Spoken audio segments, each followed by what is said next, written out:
On the Edge with April Mahoney Brains. Here, this is the place where the conversation is pointed, the guests are sharp, and the responses are never dull. Welcome home, Brains. Coming to you straight from San Diego, California. Let's welcome our host, April Mahoney.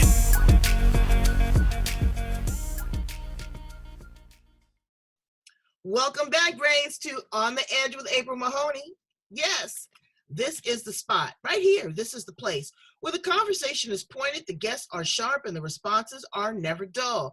Today, we have a fantastic guest all the way from Singapore. There she is, Nancy Ho. She is a life strategist and a transformational coach. I'm going to ask her, what does that look like? What does that feel like? What does that mean? And why is it so important that each one of us have one? Who is our ideal client? And, what makes us tick? What makes us do what we do?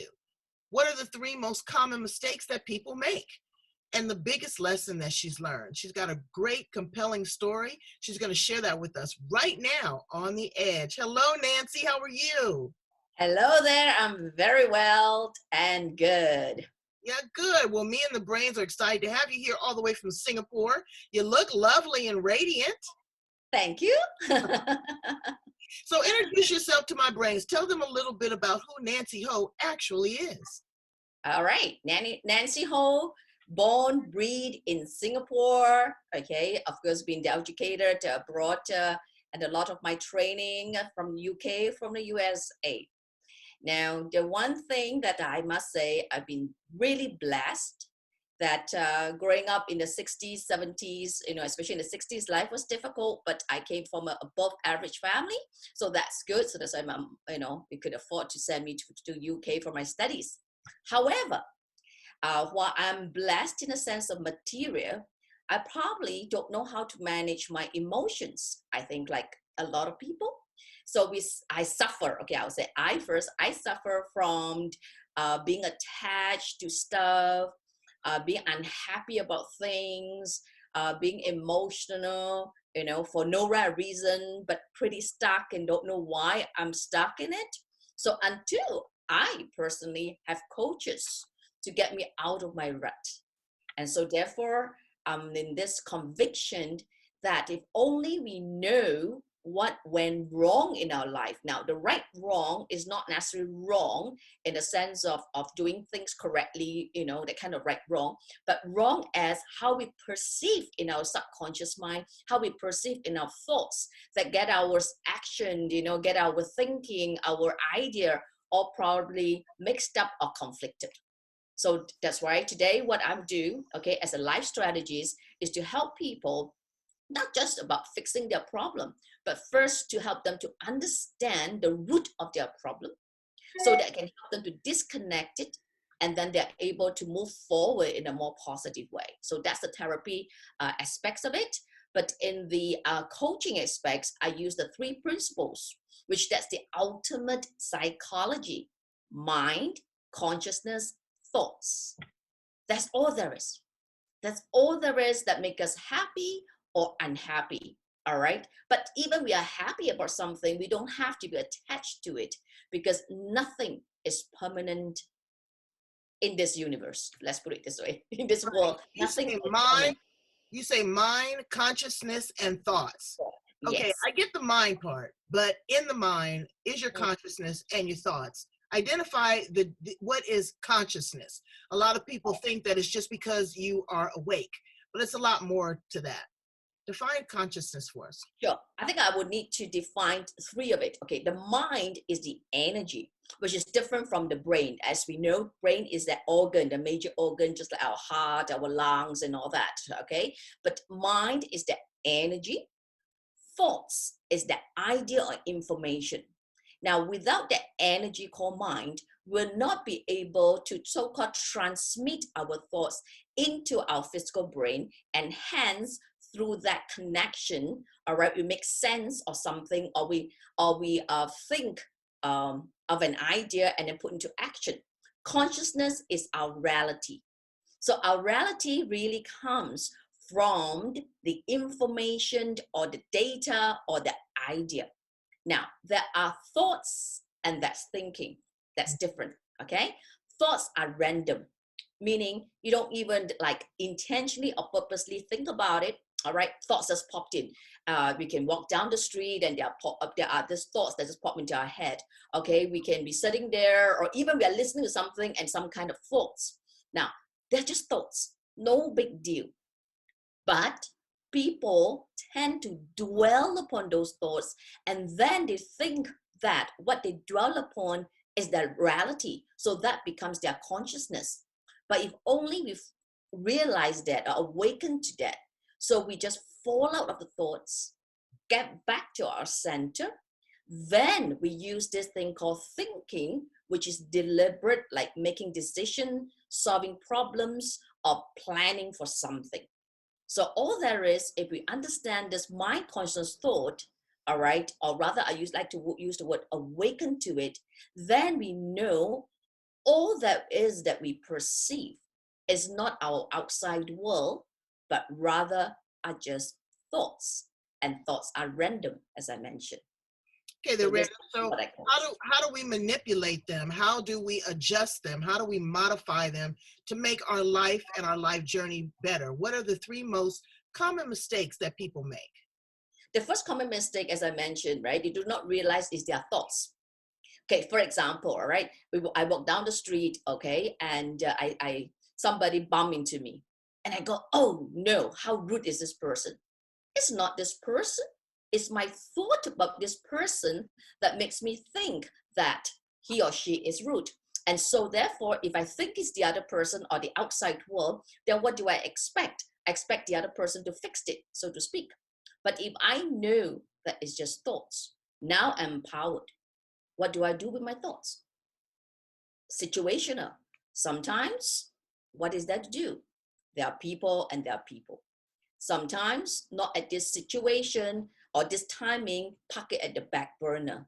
All right. So I have control over what do I do with my thoughts rather reacting to the thoughts, which I think is the outside world, but all there is just my thoughts. This is what most people very much mistakenly do that, especially in couples.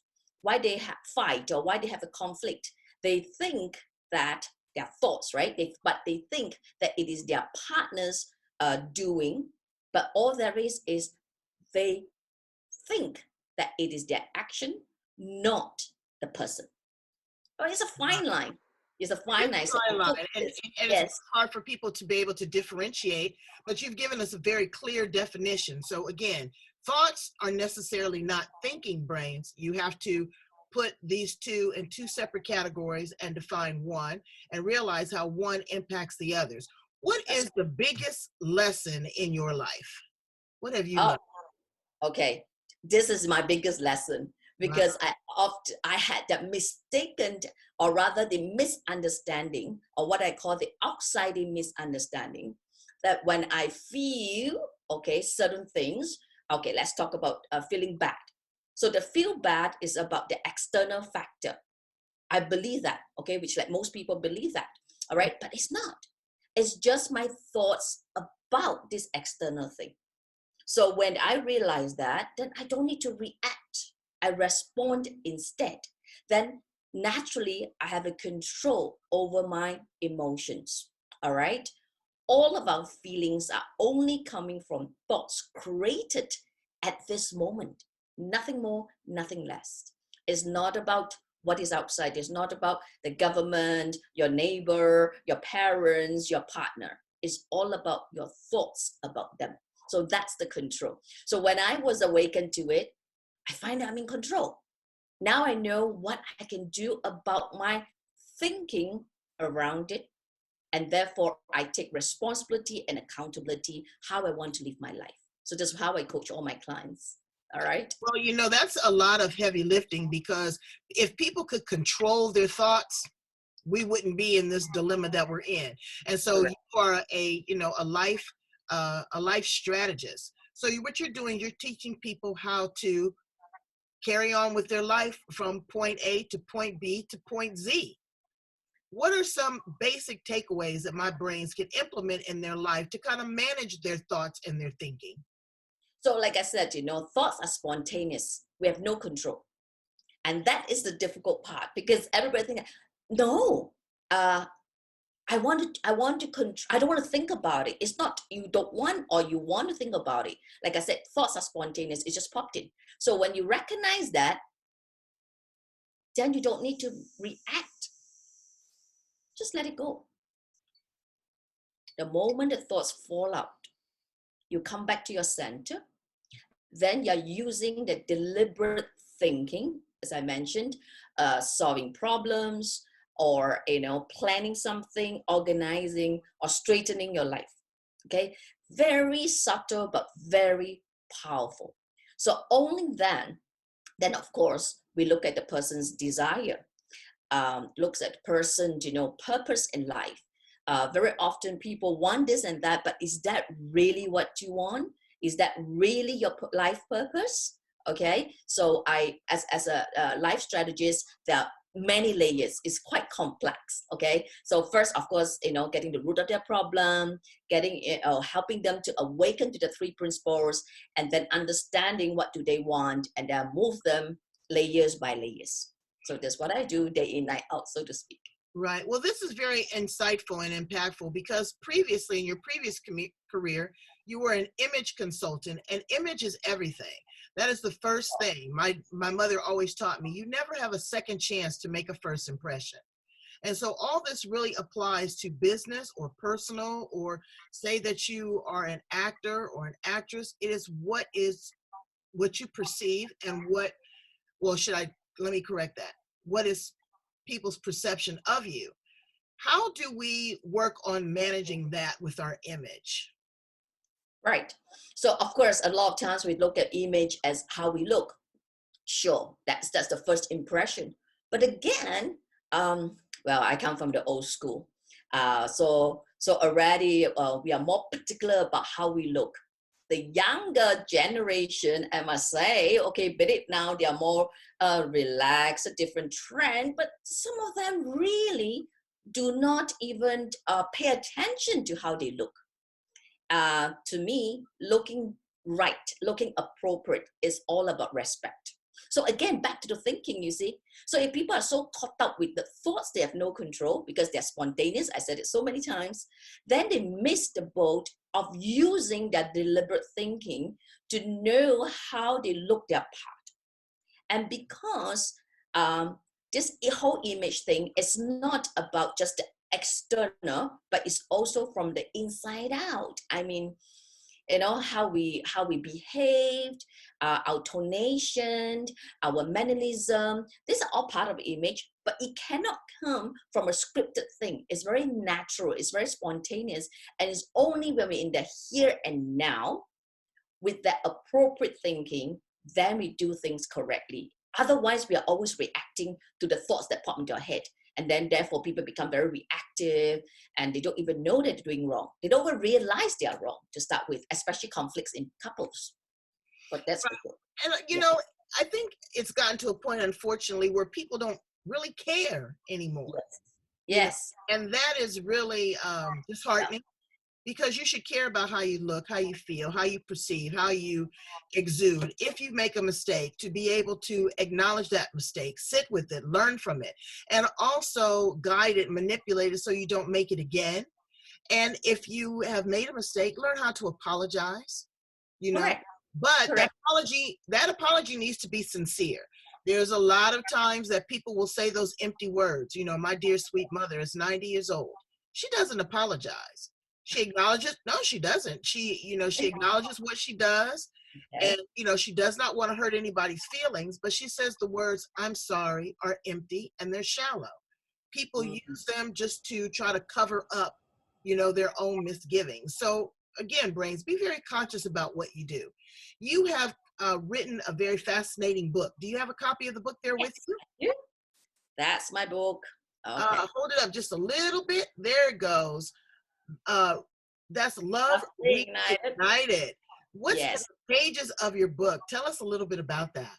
Okay, it says your relationship handbook to stop conflicts in 5 simple steps and make love last forever. Wow. Yes.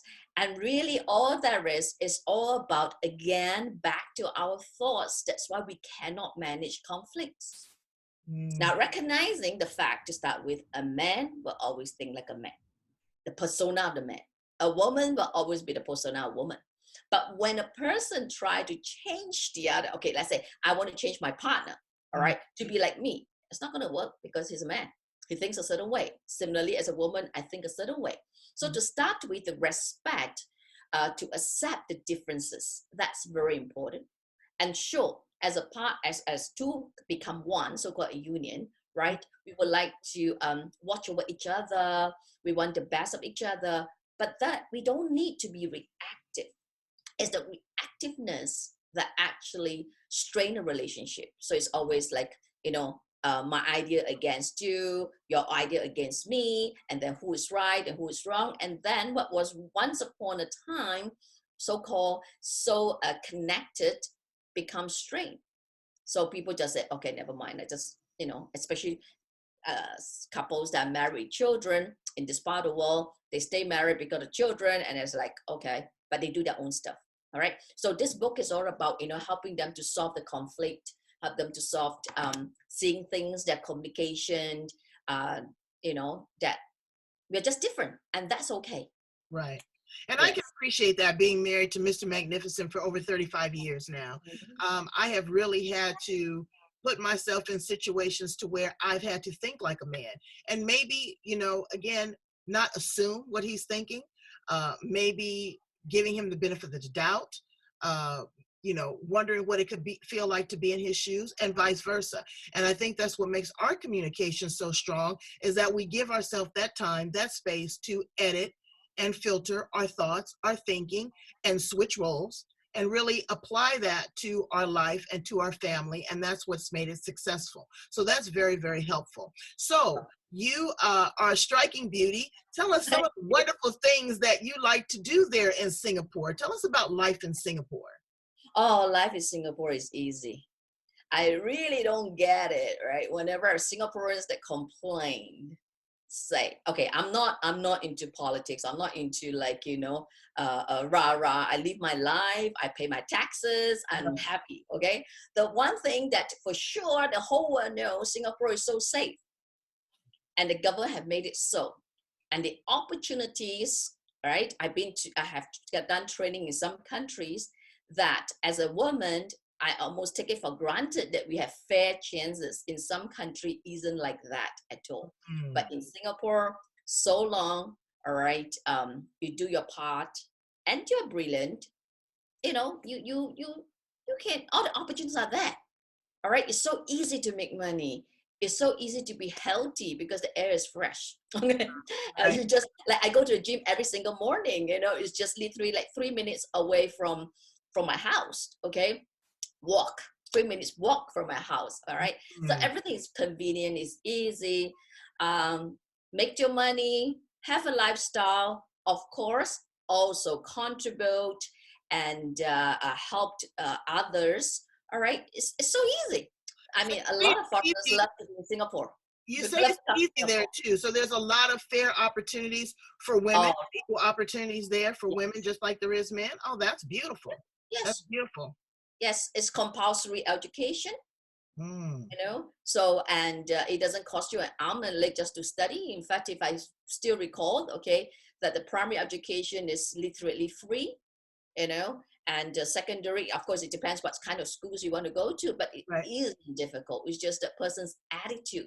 And right, so again, it comes back to the mind, consciousness, thought. right, So there are lots of beautiful places.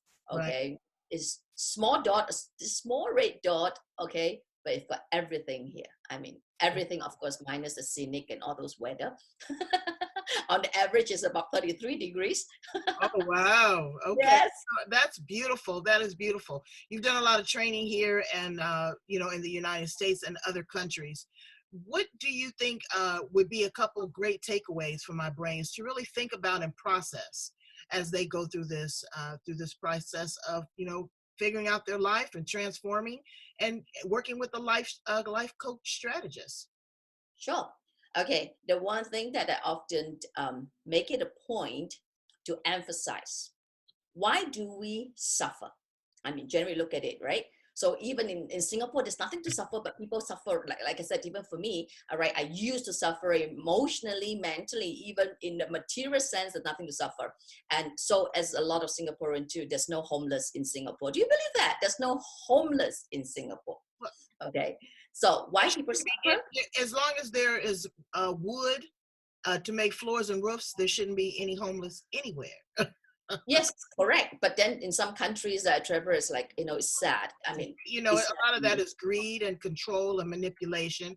And if it's fair and equitable there in Singapore, then you guys should be the template Correct. for the world. Correct. Yeah. Okay. So why do people suffer? Because they're stuck, or rather attached to the past, Mm. whether a past bad, sad story, Mm-hmm. okay, or attached to something they no longer have today, because we cannot be the same. We move on, right? So the attachment causes suffering. And then the worry about the future causes anxiety.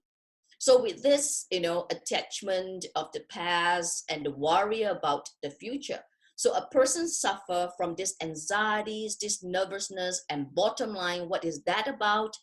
Fear.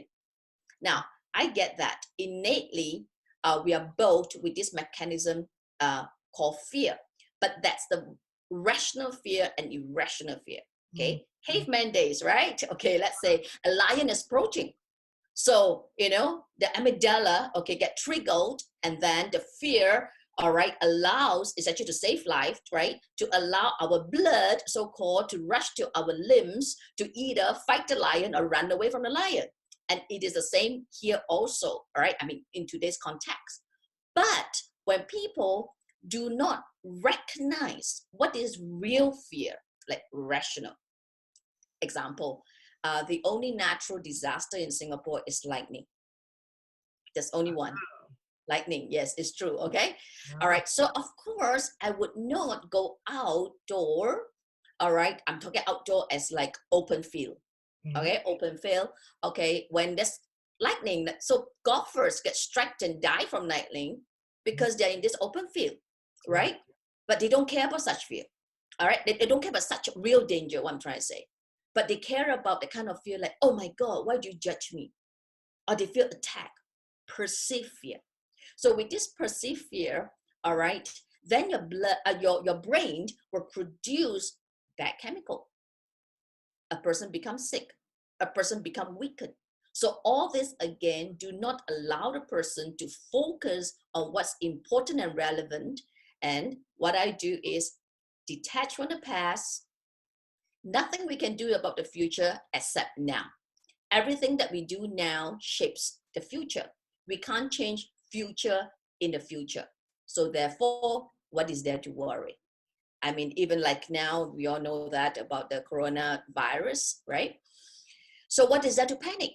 Just do the right thing, right? Don't be silly. Just do the right thing and you will pan out. I mean, I'm confident with the Singapore government, they have done very good measures and things are very much in control. So life Well, I goes on. hope so, because I'm about to get on a cruise ship with 7,000 people. So I'm just hoping that everything is, everything is fine and sterilized and that people are healthy. That's the most important thing. It doesn't matter where it derived from, just the fact that we address it and that we all get better from it. So as a child, you got very, very wonderful feedback and influence from your father at a very young age. Share that with my brains, please.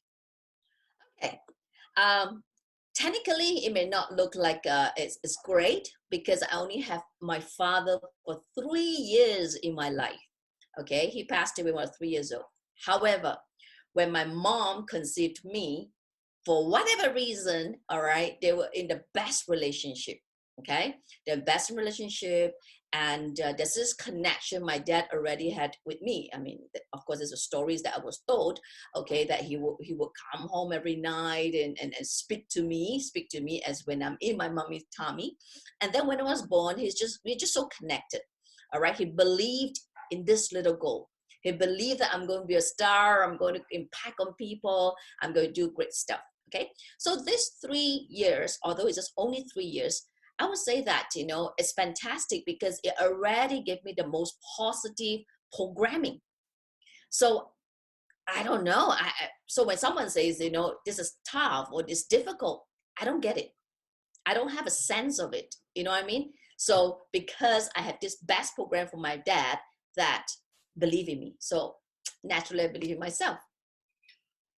Well, Yes. that's a powerful message because influence is everything.